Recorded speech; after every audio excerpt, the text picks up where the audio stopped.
तो hello friends, आपका दोबारा से स्वागत है हमारे चैनल डिस्कवर साइंस में। तो जैसा कि आपको पता ही होगा, हमने जो सूर्य बैच से स्टार्ट किया है क्लास 9th और क्लास 10th वालों के लिए, उससे रिलेटेड हमने बहुत सारी वीडियोस अपलोड कर दी हैं। अगर आपने उनको नहीं देखा है तो मैंने उनके लिए प्लेलिस्ट भी बना ली है, तो आप जाके वहाँ पर डायरेक्ट क्लास 9th या क्लास 10th जो भी आपकी क्लास है उसकी प्लेलिस्ट खोलकर वहाँ पर सारी वीडियोस हमारी देख सकते हैं। तो अगर आप चैनल पे नए हैं तो प्लीज़ सब्सक्राइब कर दीजिएगा। अगर आपको वीडियो पसंद आती है तो इसे लाइक करें, नहीं तो डिसलाइक करके जाएं। अगर आपके पास कोई भी कमेंट, सजेशन, कोई एडवाइस कुछ भी हो तो कमेंट बॉक्स में लिखकर हमें ज़रूर बताएं, ताकि हम आपके लिए और भी ज़्यादा अच्छी वीडियोस लाते रहें। तो इसी के साथ स्टार्ट करते हैं आज का लेक्चर। आज मैं आपके लिए हिस्ट्री की पहली जो चैप्टर है द फ्रेंच रेवोल्यूशन वो लेकर आया हूँ। तो उससे पहले मैं आपको 9th का थोड़ा ब्लू प्रिंट दिखाना चाहूँगा कि 9th में आप क्या क्या चैप्टर पढ़ेंगे। आपको बैकग्राउंड में कोई नॉइज़ सुनाई दे रही होगी। मैं अभी ज़रा बाहर आया हूँ तो यहाँ पर बैकग्राउंड नॉइज़ थोड़ी ज़्यादा होगी, तो प्लीज़ इसे इग्नोर कर दीजिएगा। तो इसी के साथ बढ़ते हैं आगे। जैसा कि आप स्लाइड में देख सकते हैं कि हमारा जो पहला चैप्टर है वो है द फ्रेंच रेवोल्यूशन, जो आज हम स्टार्ट करने वाले हैं। उसके बाद आता है socialism in Europe in the Russian revolution. फिर third, nazism in the rise of Hitler. Fourth, forest society in colonialism. Fifth, pastoralist in the modern world. Sixth, peasants and farmers. Seventh, history and sport, the story of cricket. और eighth, clothing a social history. इनमें से ही 8 chapter हैं, लेकिन हम जेके board की बात करें तो उसमें एक और चैप्टर है fourth, history of Jammu and Kashmir, जो सिर्फ यहीं के बच्चों के लिए है, और हम ये वाला चैप्टर भी आपके लिए कवर कर देंगे। तो इसी के साथ बढ़ते हैं आगे हम अपने पहले चैप्टर द फ्रेंच रेवोल्यूशन की तरफ। तो स्टार्ट करते हैं हम अपना पहला चैप्टर द फ्रेंच रेवोल्यूशन। सबसे पहले मैं आपको एक चीज़ बता देता हूँ कि ये जो चैप्टर हैं, जितने भी हम आगे चैप्टर पढ़ेंगे उन सब में ज़्यादातर हम चैप्टर का बीच वाला पार्ट स्टार्टिंग में पढ़ते हैं।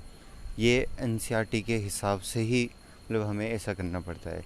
जैसे बहुत सारी मूवियों में बीच का पार्ट पहले दिखा देते हैं, फिर उसके पीछे की हिस्ट्री दिखाते हैं, तो उसी तरह इसमें भी पहले हम बीच वाला पार्ट पढ़ेंगे, फिर उसके पीछे की पूरी हम हिस्ट्री पढ़ेंगे, और उसके बाद क्या हुआ वो पढ़ेंगे।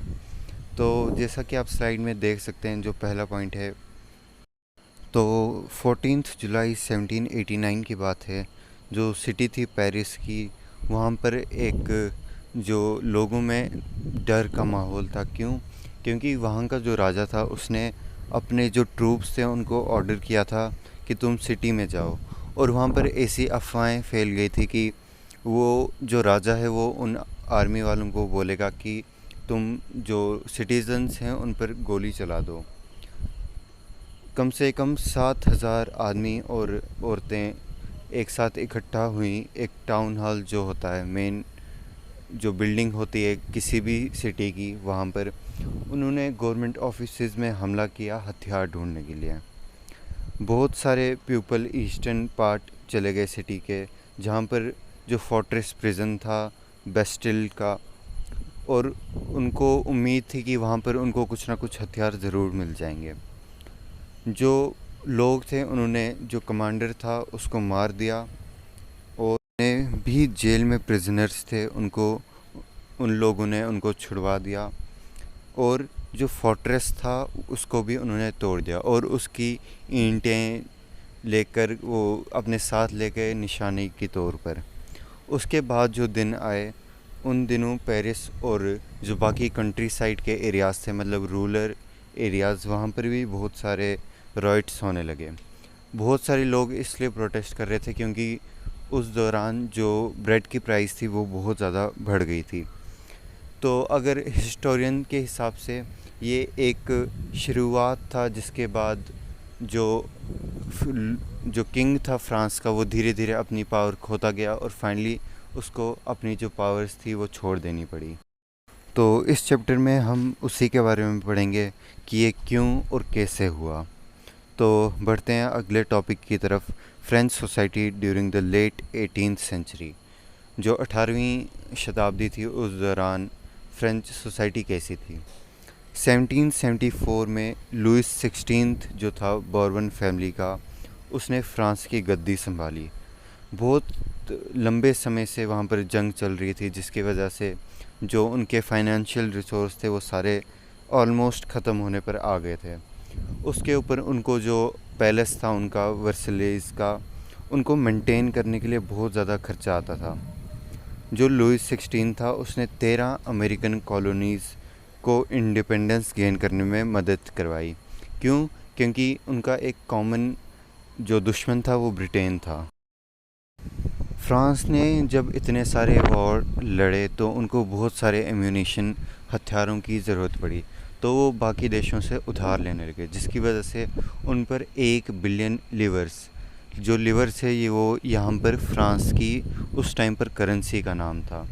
तो इतना डेट उन पर और बढ़ गया और उनका टोटल डेट 2 बिलियन हो गया। जो लेंडर्स थे, जो स्टेट को पैसा देते थे लोन पर, तो वो भी 10% इंटरेस्ट चार्ज करते थे अपनी ही स्टेट को लोन देने के लिए।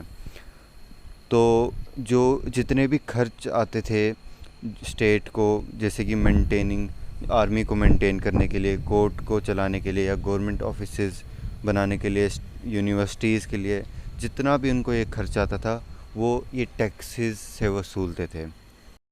18वीं शताब्दी जो थी उस टाइम जो फ्रेंच सोसाइटी थी वो 3 एस्टेट्स में डिवाइडेड थी। मतलब वहाँ पर 3 डिवीज़न्स थे लोगों के बीच। जो सबसे पहली थी वो थी क्लर्जी, उसके बाद नोबल्स और उसके बाद कॉमन मैन। तो जो पहली 2 एस्टेट्स थी क्लर्जी और नोबल्स, उनको कोई टैक्स नहीं देना पड़ता था और ये सारा टैक्स जो था वो कॉमन पीपल पे करते थे। जो सोसाइटीज़ थी एस्टेट्स की, वो फ्यूडल सिस्टम पर चलती थी। फ्यूडल सिस्टम एक ऐसा सिस्टम होता है जहाँ पर रिलीजियस इन्वॉल्वमेंट होती है एक कंट्री को, एक देश को चलाने के लिए। तो ये सारा जो खर्चा था अब वो कहाँ से निकाल रहे थे? जो कॉमन मैन था। तो फ्रांस में 90% पॉपुलेशन उस टाइम पीजेंट्स, जो फार्मर्स थे, उनकी थी। लेकिन उनमें से बहुत कम के पास अपनी ज़मीन थी और ज़्यादातर ज़मीन किसके पास थी? नोबल्स और जो क्लर्जी थे। 60% जो ज़मीन थी वो नोबल्स के पास थी, चर्च के पास थी, और जो बाकी अमीर आदमी थे थर्ड एस्टेट के। थर्ड एस्टेट में बिजनेसमैन या और कोई जो काम करते थे वो भी इन्वॉल्व होते थे, और नोबल्स में जो रॉयल फैमिली होती थी वो इंक्लूड होती थी, और जो क्लर्जी थे वो जो भी रिलीजियस वर्क से रिलेटेड आदमी थे वो क्लर्जी के ग्रुप में आते थे। जो क्लर्जी और नोबल्स थे वो बर्थ से ही कुछ प्रिविलेजेस उनको दिए जाते थे, जिनमें से मोस्ट इम्पॉर्टेंट जो था वो था कि उनको कोई टैक्स नहीं देना है स्टेट को। जो नोबल्स थे वो फ्यूडल प्रिविलेजेस एंजॉय करते थे, जो इन्वॉल्वमेंट थी, और वो फ्यूडल ड्यूज चार्ज करते थे जो कि वो पीजेंट से ही लेते थे। जो चर्च था वो अपना अलग से एक हिस्सा ले लेता था टैक्सेस का, जिसको तित्स कहते थे। इसके अलावा एक डायरेक्ट टैक्स, इस डायरेक्ट टैक्स के अलावा और एक बहुत सारी जो कंजप्शन की आइटम्स थी, जैसे साल्ट, टोबैको, उस पर एक एक्स्ट्रा टैक्स लगाया जाता था। ऐसी बहुत सारी चीज़ें थी जिन पर उन्होंने टैक्स लगा दिया था। अब ये जितना भी टैक्सेस का बर्डन था ये सारा थर्ड एस्टेट ही उठा रही थी। तो आज का लेक्चर तो यहीं पर ख़त्म होता है। अगली बार हम पढ़ेंगे कि इससे ये जो टैक्स उनको भरना पड़ रहा था, बाद में उन्होंने इसके ख़िलाफ़ क्या स्टेप्स लिए, जिसकी वजह से फिर जो लुइस 16 था उसको अपना क्राउन छोड़ना पड़ा। आज का लेक्चर फिर यहीं पर ख़त्म होता है। तो आपके लिए जो आज का क्वेश्चन है वो है ये। जो पहला क्वेश्चन है वो ये है कि व्हाट इज़ फ्यूडल सिस्टम। जो फ्यूडल सिस्टम है वो क्या होता है? मैंने आपको अभी इसके बारे में बताया, तो प्लीज़ आप इसका आंसर कमेंट बॉक्स में लिख दीजिएगा। और जो दूसरा क्वेश्चन है वो है डिफाइन टिथ्स एंड लिवर्स। तो इसके बारे में भी मैंने आपको लेक्चर में बताया। अगर आपने लेक्चर पूरा सुना होगा तो आपको इसके बारे में पता चल गया होगा। और आप इसका आंसर मुझे कमेंट बॉक्स में दीजिए। जो इसका सही आंसर देगा उनका नाम मैं अगली बार जो 9th क्लास की हिस्ट्री की वीडियो आएगी उसमें लूँगा। तो थैंक यू। इस वीडियो को यहीं ख़त्म करते हैं। तो मिलते हैं आपसे अगली वीडियो में। Bye bye.